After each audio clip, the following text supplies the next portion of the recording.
King Richard. King Richard no longer with the Marlins. They drop a reliever for reliever trade. Emergency podcast season on Locked On Marlins, digging into the news, the breaking news. Richard Bleier is now a Red Sox. Matt Barnes, recently DFA'd, now a Marlin. Who wins? Does anyone win? Going to dig into it all on today's show. You are Locked On Marlins, your daily podcast on the Miami Marlins. Part of the Locked On Podcast Network, your team every day.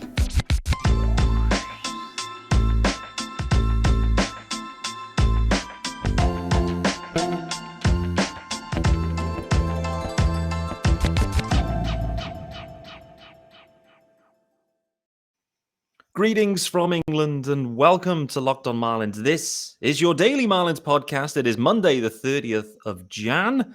Hope everyone is doing well. For those watching, there's the graphics to help as well. I am your host, Peter Pratt. Hit me up on Twitter at Miami Marlins _UK. If you are listening to the pod, hit subscribe. They're available pretty much daily, even though it is January and heading into February. Still, we're rolling out content. As I always say to you guys, if there is news, there will always be a pod. And there's always stuff in between as well.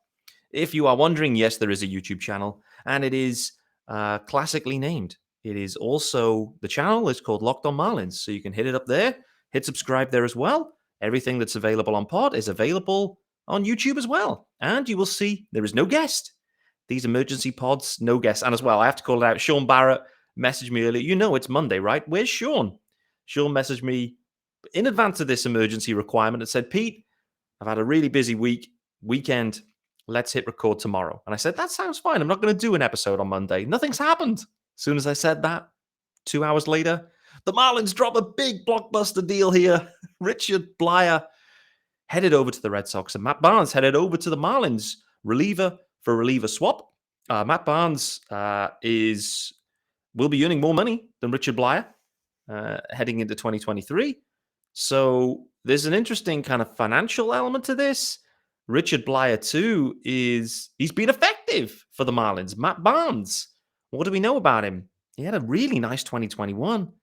He had a really poor first half or first couple of months in 2022. Was off injured for a while, came back, and was lights out.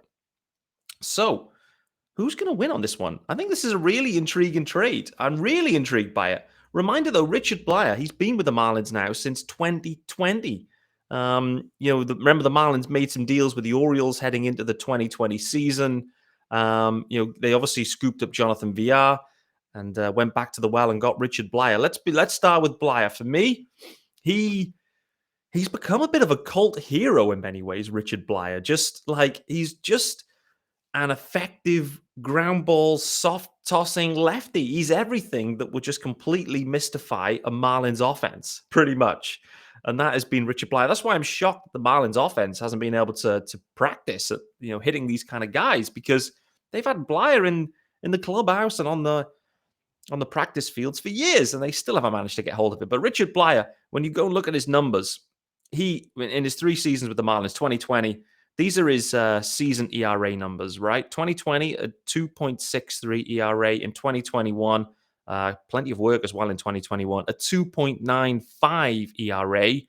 That's with a less than 1 whip as well, 0.98 whip. Absolutely stunning year in 2021 for Richard Bleier. He then got his first ever save for the Marlins in 2022.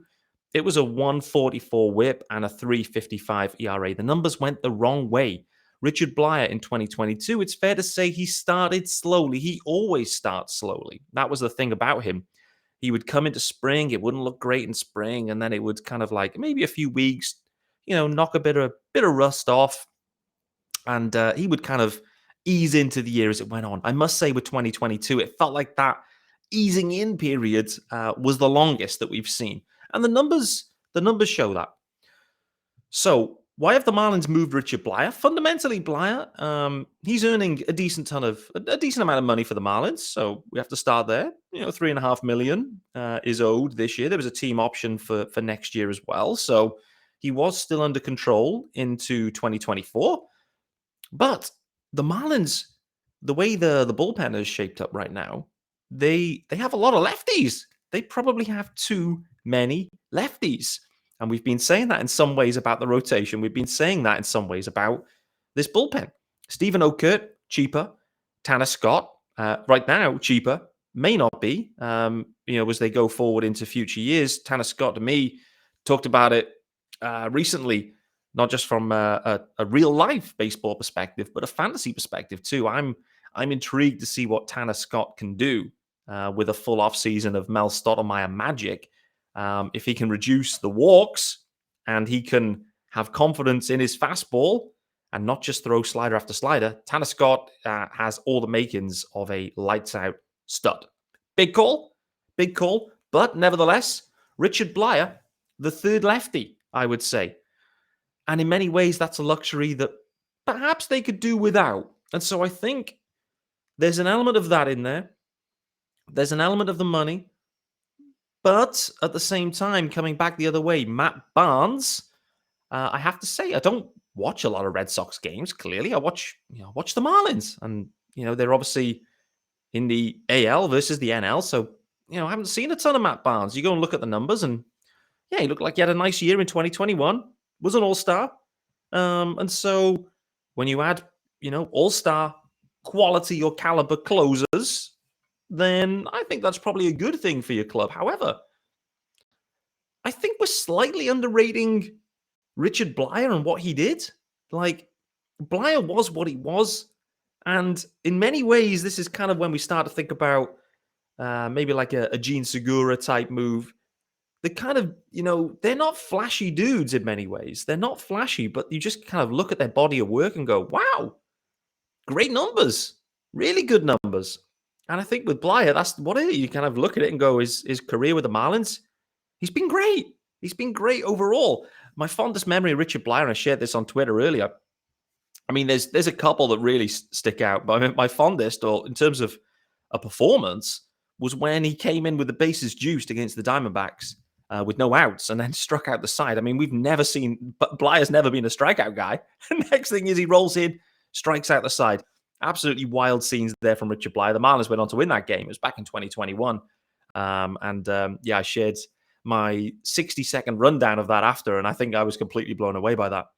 Clearly, the Bork situation last year was absolutely hysterical, and it couldn't have happened to a funnier and nicer guy in many ways. I think that's the thing with Richard Bleier. Like, people liked him, and I think in the clubhouse he had a certain sense of humor. He was a fun guy, and a lot of people liked Bleier. One of the older guys in the clubhouse, and one of the older English, I guess, speaking or native English speaking guys. Obviously, there's a lot of Latin guys in the clubhouse, but Bleier, one of the older guys, fun guy, been around, seen it, done it, and I think he'll be sorely missed. I think he was a good presence in the clubhouse generally, plus in the bullpen. I know there'll be, a few people that'll be really sad to see Bleier go. But, when we strip this all back and think about it, what have the Marlins done? They've moved on a surplus of talent in some ways in a lefty arm that's aging, and the numbers have gone the wrong way in 2022. And they've added a righty guy that has had a lot of experience in high leverage save situations, predominantly in 2021, when Matt Barnes was effectively the closer for the Red Sox. He ended up with 24 saves in that season, a 3.79 ERA. And when we look at, that's kind of the difference, right? You look at Barnes, he's had 47 career saves, whereas Richie Bleier, he's had 5 career saves, and one of them coming last year. So whilst Bleier's numbers overall, when you look at ERAs and whips, have been good, have been positive, but the Marlins never had confidence that Richard Bleier should be working in the 9th inning, which is interesting, right? That kind of says a few things about Bleier in that he's a role guy. He is a role pitcher. He's used in specific situations, in specific matchups, with specific looks. Whereas you're looking for someone a bit more versatile, like a Matt Barnes perhaps, that can come in and get high leverage outs against anyone. and the best hitters, perhaps. So I think that's kind of where the Marlins are going with this one. There's still a bit more to dig into, but before we do that, reminder this episode is brought to you by our new partners at FanDuel, of course.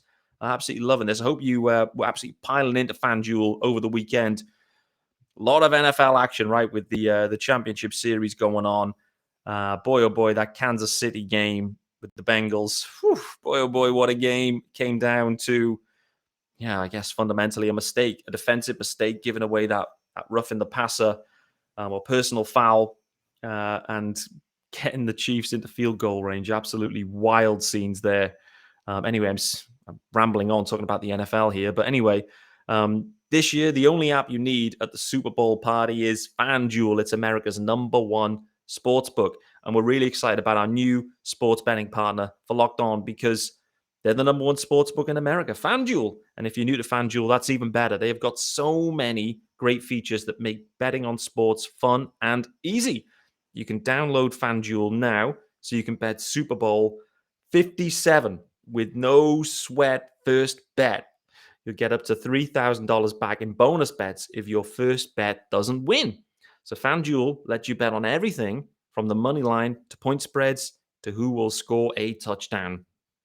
And there's tons of different ways you can go about it. But for me, I mean, I watched both those games. I'm absolutely piling on the Chiefs. Like the Eagles looked relatively limited offensively. Both quarterbacks obviously banged up. For me, I'm going money line heavy on the Chiefs. I'd likely take the points as well. I don't know about how you guys are feeling about it, but looking at those two teams, Mahomes stepped up, playing on one leg. He's just an absolute stud. Interesting bit is, can they get those receivers healthy? Because by the end in that fourth quarter, the Chiefs had absolutely nothing left to throw at, apart from like a half fit Kelsey. But anyway, I'm rambling on. There's tons of ways. This Super Bowl is going to be wild the next in 2 weeks' time. Best of all, this is back to FanDuel. You can get your paid winnings. You can get paid your winnings instantly, which, I mean, absolutely. Why wouldn't you? So join FanDuel today at FanDuel.com/lockedon to claim your no sweat first bet on Super Bowl 57. That's FanDuel.com/lockedon. Make every moment more with FanDuel, official sportsbook partner of the NFL. It wouldn't be a Monday without a botched ad read from time to time. Okay, so back to this blockbuster. Here's the other thing to call out now.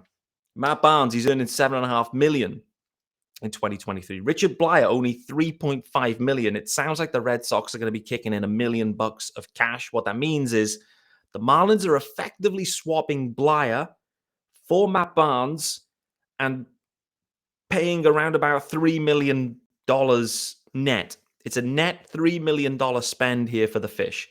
Matt Barnes was DFA'd by the Red Sox. He was DFA'd, so he could have been free to claim. Clearly, with waivers, Matt Barnes has to go all the way through the waivers, the waiver claims in the AL first before it gets over to the NL. The Marlins are relatively high in terms of priority order in waivers in the NL, but still, let's say it's around about 20 teams would have had the ability to have claimed Matt Barnes. The other thing here, why it makes sense to make a trade for the Marlins, is they can offset the money. If they would have claimed Matt Barnes, they're on the hook for the dough, $7.5 million. That is a lot of dough for the Marlins, and so this is why the trade makes sense. Why do you send Bleier for a DFA'd guy when Bleier's numbers are great?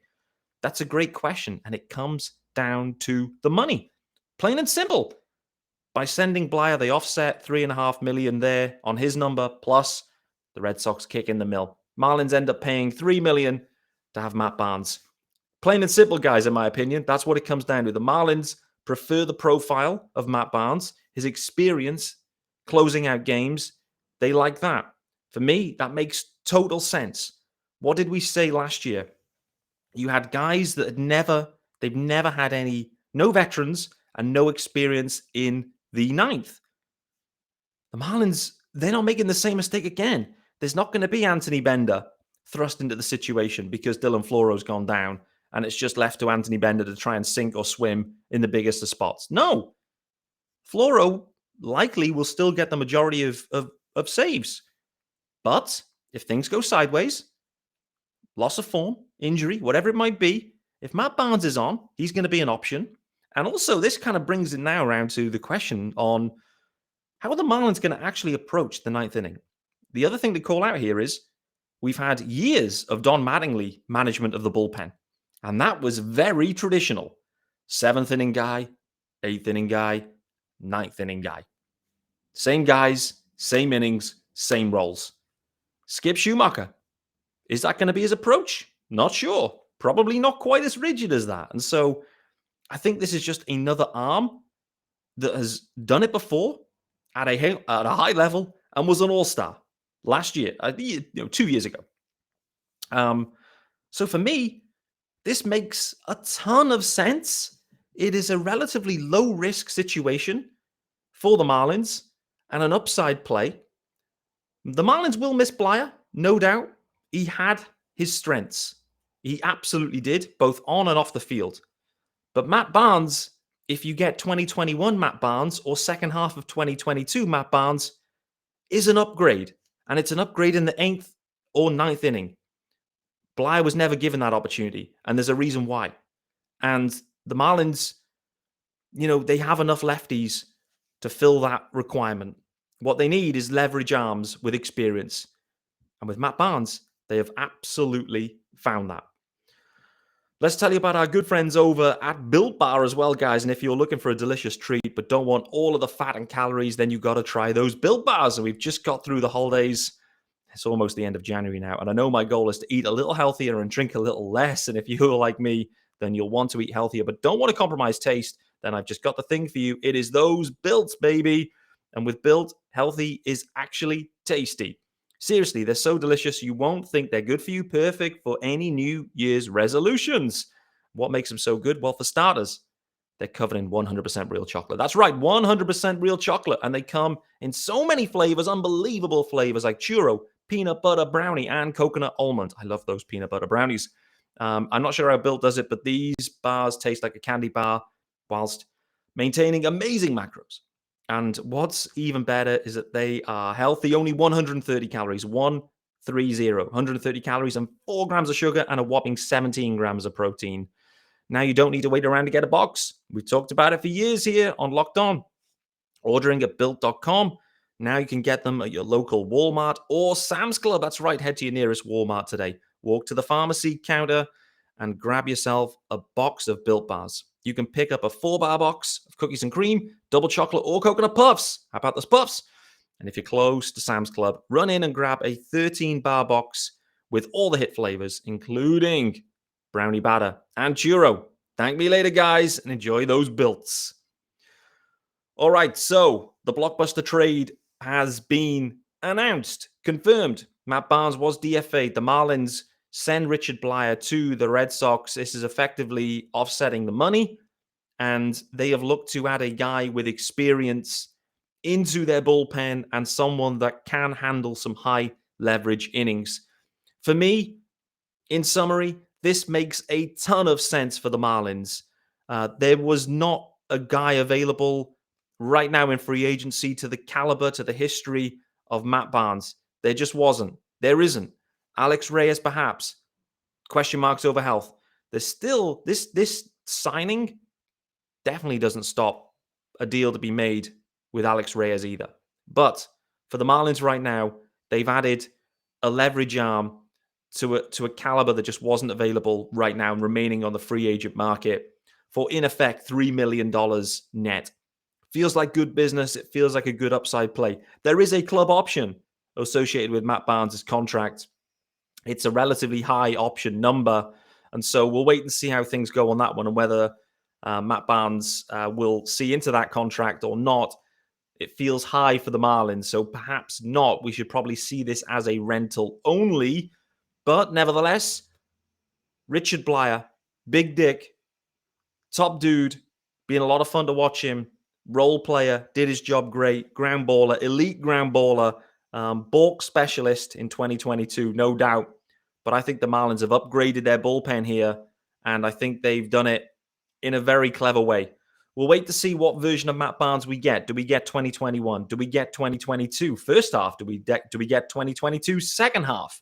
All eyes will be on that but he's had way more experience than Bleier in leverage innings. We have enough lefties to be able to handle that. I think the Marlins have got better in the bullpen, and I think this is a big, fat W for Kim Ang.